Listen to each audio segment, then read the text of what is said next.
l'école du dimanche avec Albert.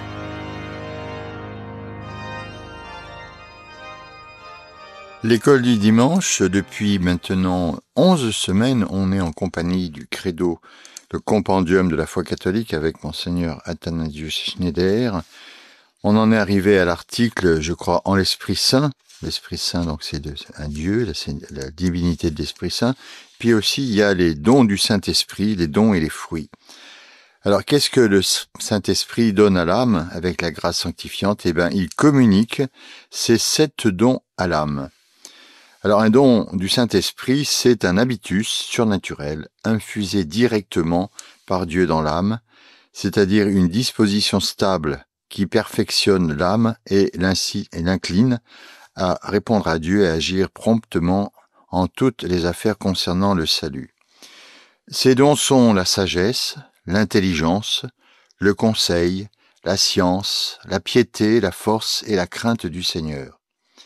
Le don de sagesse, c'est un don qui nous permet de juger toutes choses à la lumière de Dieu, notre fin ultime, et de nous détacher du monde. Le don d'intelligence, un don qui nous permet de mieux comprendre les vérités de la foi. Le don de conseil, c'est le don qui nous permet de discerner les conseils de Dieu et de choisir ce qui est le plus conforme à la gloire de Dieu et à notre propre salut. Le don de science qui nous permet de discerner correctement les choses en elles-mêmes, en particulier la vérité sur Dieu. Le don de piété, c'est le don qui nous fait honorer Dieu comme notre Père avec une affection filiale, aimer tous les hommes en tant que créatures de Dieu. Le don de force, c'est le don qui nous conduit à braver tous les obstacles et tous les dangers comme de vaillants soldats de Jésus-Christ pour la gloire de Dieu. Le don de la crainte du Seigneur, le don qui nous conduit à éviter tout ce qui pourrait déplaire à Dieu et nous séparer de lui par crainte filiale et par référence aimante. Alors, est-ce que les 7 dons du Saint-Esprit sont inséparables? Eh bien oui, parce qu'ils sont tous liés ensemble dans la charité. Nous les perdons tous par un seul péché mortel et nous les recouvrons tous ensemble par le retour de la grâce sanctifiante. Le Saint-Esprit produit dans les âmes par ses divers dons, eh bien, il produit les 12 fruits du Saint-Esprit, qui sont la charité, la joie, la paix, la patience, la bonté, la bénignité, la longanimité, la mansuétude, la fidélité, la modestie, la continence et la chasteté.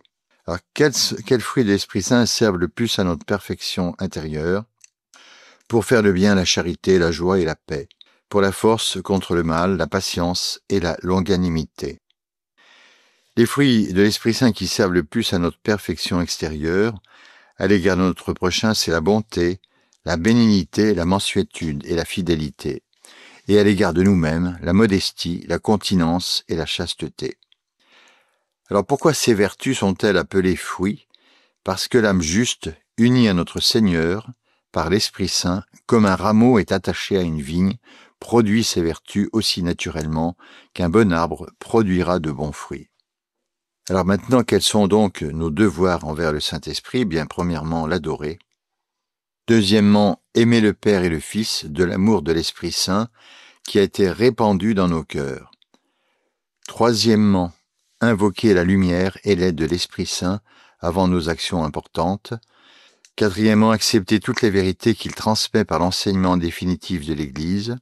Cinquièmement, être docile à ses inspirations en s'efforçant chaque jour de grandir en sainteté. Sixièmement, respecter notre corps en le gardant comme son temple. Septièmement, nous comporter avec la modestie et la dignité propre à ce grand hôte de l'âme. Alors, le 9e article du Credo, qu'on récite ou qu'on chante à la messe, je crois à la Sainte Église catholique, à la communion des saints. L'Église est la communion des saints. Alors, qu'est-ce que l'Église catholique? C'est une société divinement fondée par tous ceux qui professent la vraie foi du Christ, unis par les sacrements qu'il a institués et gouvernés par les pasteurs, qu'il a établis sous un seul chef terrestre visible, le pape. Le mot catholique signifie universel. Il peut désigner premièrement la seule vraie religion instituée par le Christ. Deuxièmement, la société dans laquelle cette religion est gardée et pratiquée sous l'autorité terrestre du pape. Troisièmement, tout individu ou groupe appartenant à cette Église.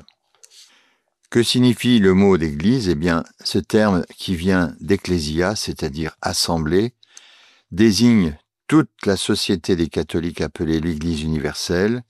Deuxièmement, la société des catholiques d'une province ou d'une ville, appelée l'Église particulière ou locale. Troisièmement, le bâtiment matériel dans lequel les catholiques se rassemblent pour le culte. Celui qui a fondé l'Église catholique, eh bien, c'est Jésus-Christ lui-même, qui l'a fondée lorsqu'il a donné à sa religion la forme d'une société visible et a établi la papauté comme principe d'unité. L'Église a été établie immédiatement et directement par le Christ vrai et historique, alors qu'il vivait parmi nous. Pour quelle raison le Christ a-t-il fondé l'Église? Eh bien, afin de préserver son véritable culte et sa doctrine sur la terre pour toujours, afin de sanctifier les hommes dans cette vie et de leur rendre accessible la gloire du ciel dans l'autre.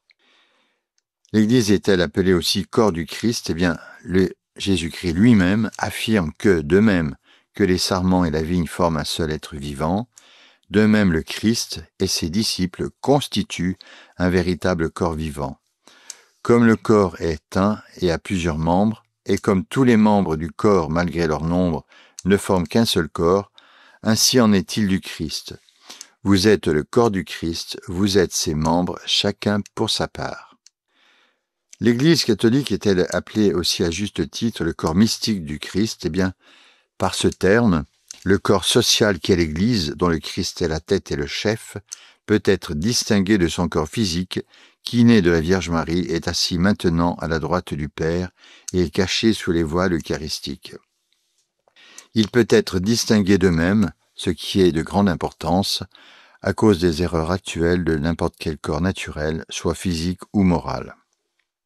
Alors l'Église est-elle donc supérieure à toutes les autres sociétés humaines? Eh bien oui. L'Église, qui doit être regardée comme une société parfaite en son genre, n'est pas seulement composée d'éléments et de principes sociaux et juridiques, elle surpasse et de beaucoup toutes les autres communautés humaines. Elle leur est supérieure autant que la grâce surpasse la nature et que les réalités immortelles l'emportent sur toutes les réalités périssables. Alors, avec le Christ et son Église sont un et pourtant distincts, oui, eh bien, le divin Rédempteur, avec son corps social, constitue une seule personne mystique, ou comme dit saint Augustin, le Christ total. Le Christ et son corps mystique sont intimement unis d'un lien merveilleux, pourtant ils se distinguent l'un de l'autre comme l'époux de l'épouse. Alors comment on peut décrire cette relation du Christ avec son Église? Il l'a choisie comme une épouse, il la chérit comme une fille, il en a soin comme d'une servante, il la conserve comme une vierge, il l'entoure d'un mur comme un jardin, il la chérit comme un membre de son propre corps, comme une tête, il pourvoit ses besoins, comme une racine, il la fait grandir, comme un berger, il la conduit dans les pâturages, comme un époux, il s'attache à elle, comme propitiateur, il lui pardonne, comme une brebis, il se laisse immoler, comme un époux, il la préserve dans sa beauté, comme un mari, il veille à tous ses intérêts. Alors l'Église est née du côté de notre Seigneur sur la croix comme une nouvelle Ève, mère de tous les vivants. L'Église s'est montrée pour la première fois aux hommes, déjà conçue et qui était sortie pour ainsi dire des flancs du nouvel Adam, dormant sur la croix, s'est manifestée pour la première fois aux hommes d'une manière éclatante le jour célèbre de la Pentecôte. Alors quels ont été les 3 moments où le Christ a édifié son Église? Le divin Rédempteur commença à édifier le temple mystique de l'Église lorsque par sa prédication, il fit connaître ses préceptes. Il l'acheva quand il fut suspendu en gloire à la croix. Enfin, il en procura la manifestation et la promulgation quand il envoya visiblement l'Esprit Saint comme paraclet sur ses disciples.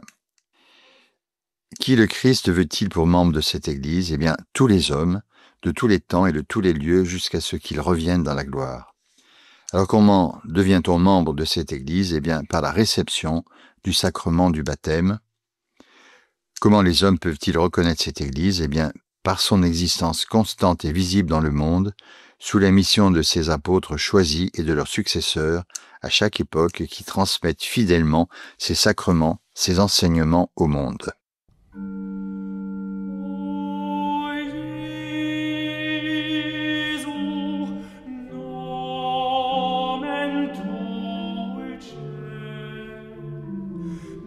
en admirabile nomen confortans, quid enim canitur suavius, quid auditur iucundius, quid cogitatur dulcius, quam Iesus, quam Iesus, quam Iesus, Dei Filius.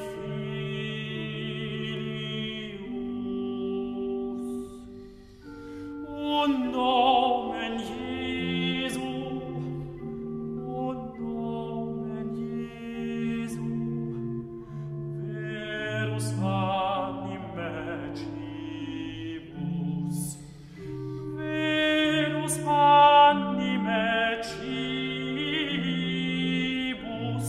in aure melos, in corde laetitia mea, in aure melos, in corde laetitia mea. Tu itaque nomen dulcissime Iesu, in aeternum, in ore meo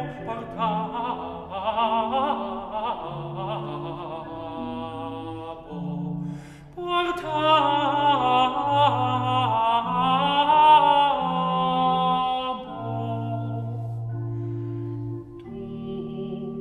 itaque nomen dulcissime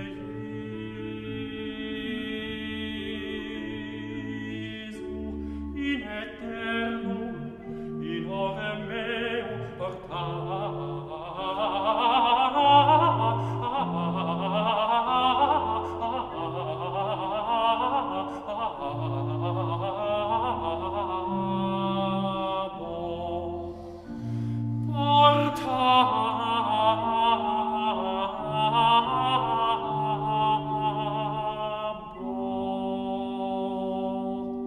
L'école du dimanche, on continue, chers amis auditeurs, à regarder ce très beau catéchisme, le credo, le compendium de la foi catholique de Monseigneur Schneider. Quelle est donc la mission de l'Église? Eh bien, l'Église sur la terre, seule l'Église catholique porte l'autorité et le mandat divin d'enseigner, de gouverner et de sanctifier tous les hommes en Jésus-Christ jusqu'à ce qu'ils reviennent dans la gloire. Alors, y a-t-il des erreurs largement répandues aujourd'hui à l'égard de la mission de l'Église? Eh bien, oui.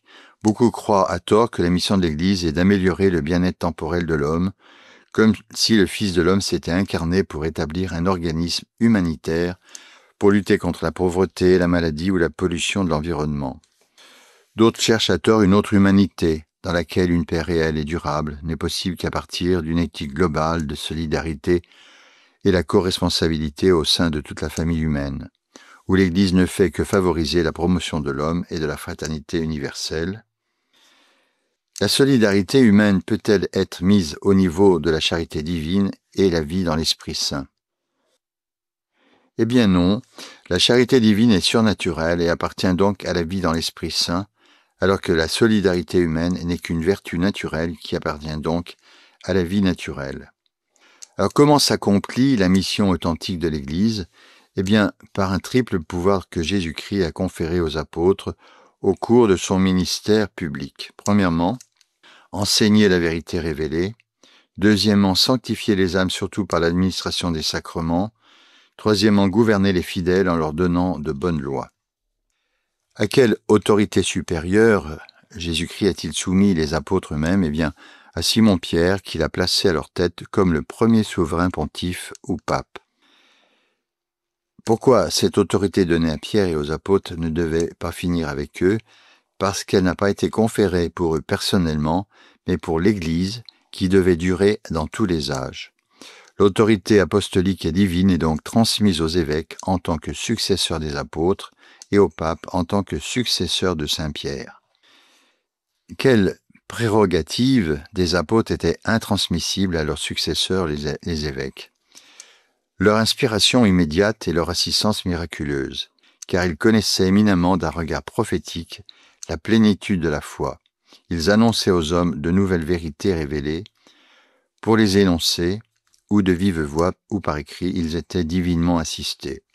Ils pouvaient accroître ainsi le trésor de la tradition et de l'écriture sainte. Ils fondaient l'Église partout où ils allaient, qu'ils fussent libres ou chargés de chaînes. Ils la confirmaient par de nombreux miracles. Alors, quels sont les trois états, les trois parties de l'Église ? Eh bien, il y a d'abord l'Église militante, composée de ses membres sur la terre. Deuxièmement, l'Église souffrante, composée de toutes les âmes du purgatoire. Troisièmement, l'Église triomphante, composée de ceux qui sont dans le ciel. Quels sont les deux aspects de l'Église militante divisée en tant que société ?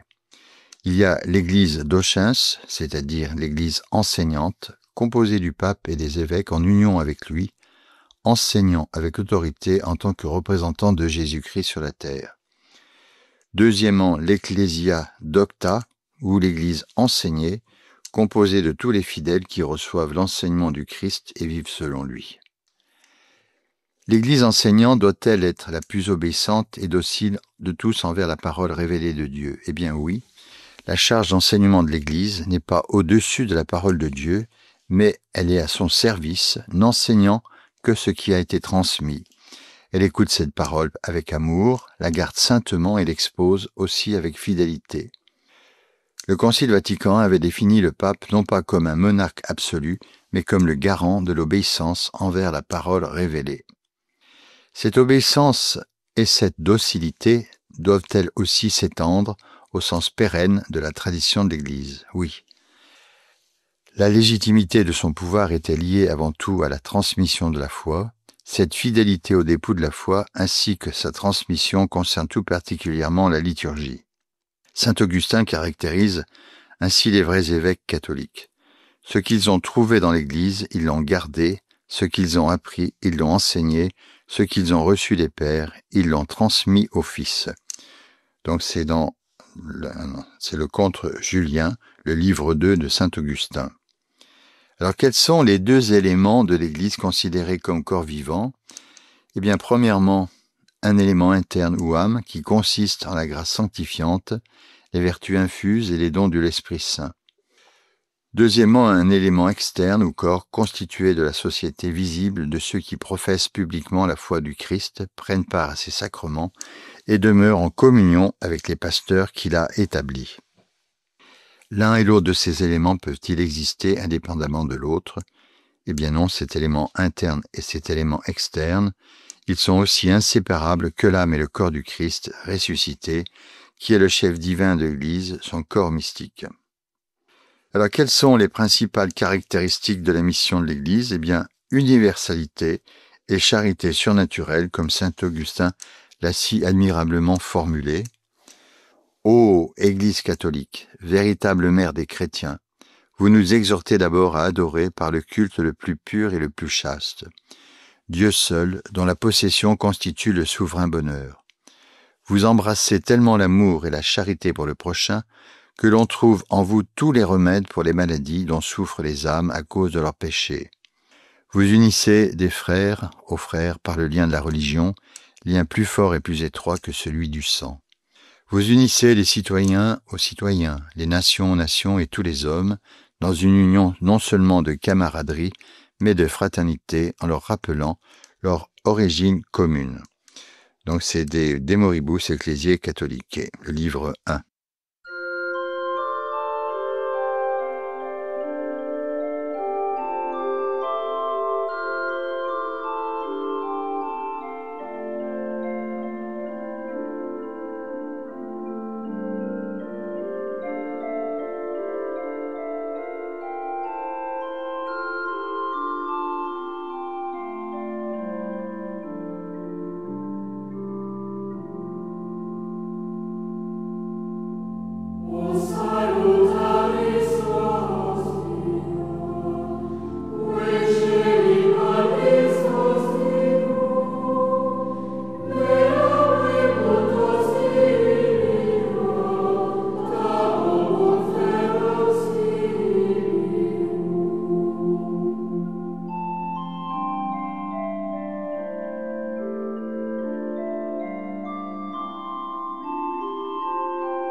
On continue à regarder donc le chapitre, je crois, en l'Église sainte catholique et apostolique.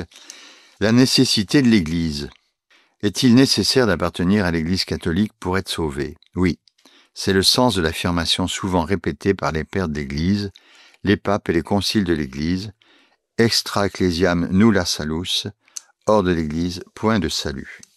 Ce terme vient de saint Cyprien de Carthage, qui a été repris par saint Fulgence de Rups, le concile de Latran IV, le pape Eugène IV, le pape Pie XII et le concile Vatican II qui en parle aussi. Est-ce là l'enseignement, donc hors de l'Église, point de salut? L'Église qui séjourne maintenant sur la terre en exil est nécessaire au salut. Quiconque, par conséquent, sachant qu'elle est fondée de Dieu par Jésus-Christ, comme nécessaire, refuserait d'y rentrer, d'y rester, ne peut être sauvé. Pourquoi n'y a-t-il pas de salut en dehors de l'Église? Parce qu'il n'y a de salut qu'en Jésus-Christ, qui est la tête du corps de l'Église. Le salut en dehors de l'Église est aussi impossible que le salut sans le Christ. Celui qui vous écoute m'écoute, et celui qui vous rejette me rejette. Est-ce là l'enseignement immuable de l'Église depuis les temps apostoliques? Oui. On le trouve dans le Nouveau Testament, les symboles de la foi des premiers siècles, les écrits d'innombrables saints et théologiens, l'enseignement solennel des papes et des conciles et l'enseignement ordinaire des évêques répandus dans le monde entier. Qu'est-ce que les pères de l'Église ont enseigné au sujet de ceux qui ne font pas partie de l'Église? En dehors de l'Église, on ne peut posséder tous les biens excepté le salut. Donc en dehors de l'Église, on peut posséder tous les biens, excepté le salut. On peut posséder les honneurs, posséder le sacrement, chanter l'Alléluia, répondre Amen, conserver l'Évangile, posséder et prêcher la foi du Père, du Fils et de l'Esprit Saint. Mais le salut ne peut se trouver nulle part que dans l'Église catholique. Dieu ne veut-il pas que tous les hommes soient sauvés? Si, en tant que Père aimant, Dieu veut que tous les hommes soient sauvés et parviennent à la connaissance de la vérité. C'est pourquoi il a établi son Église comme le moyen ordinaire et universel du salut. On ne peut avoir Dieu pour Père si on n'a pas l'Église pour mère, comme l'avait écrit saint Cyprien de Carthage. Un homme qui ne connaît pas la révélation de Dieu ou l'Église qu'il a fondée peut-il être sauvé? Celui qui néglige de prier pour être éclairé ou de chercher sérieusement la vraie religion est ignorant par sa propre faute et ne peut donc pas être sauvé. De même, celui qui refuse d'entrer dans l'Église une fois qu'il l'a découverte refuse l'invitation connue de Dieu et ne peut donc pas être sauvé. Alors qu'en est-il de ceux qui meurent dans l'ignorance, sans culpabilité, non coupables ou invincibles, de la révélation de Dieu? Si un homme n'a pas délibérément rejeté la grâce qui lui est offerte, y compris la révélation divine, et a les dispositions supplémentaires appropriées, il est possible pour Dieu de l'adjoindre à l'Église d'une manière extraordinaire. Ceux qui sont à l'égard de la vraie religion dans une ignorance invincible n'en portent pas moins la faute aux yeux du Seigneur. Et ceux qui souffrent d'une ignorance invincible à l'égard de notre très sainte religion et qui mènent une vie honnête et droite peuvent, avec l'aide de la lumière et la grâce divine, atteindre la vie éternelle, car Dieu ne souffrira nullement que quiconque soit puni par les supplices éternels, s'il n'est pas coupable d'un péché délibéré. Quelle est cette manière extraordinaire d'être uni à l'Église? Puisque Dieu est omnipotent, il lui est possible de communiquer l'effet du baptême sans un signe sacramentel ordinaire. Eh bien, à quelles conditions préalables une âme pourra-t-elle être sauvée de cette manière extraordinaire? Eh bien, premièrement, la conviction que Dieu existe et qu'il récompense ceux qui le cherchent. Deuxièmement, un effort sincère pour connaître et faire la volonté de Dieu telle qu'il l'a fait connaître. Troisièmement, le vrai repentir du péché et de l'espoir du pardon. Quelles sont donc aussi les autres conditions préalables au baptême de désir?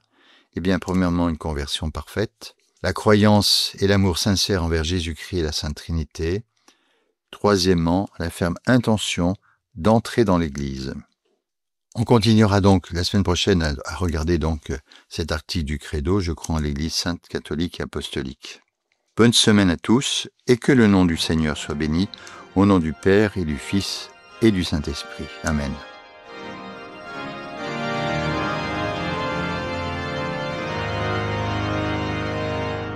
C'était sur Radio Espérance, l'école du dimanche, avec Albert.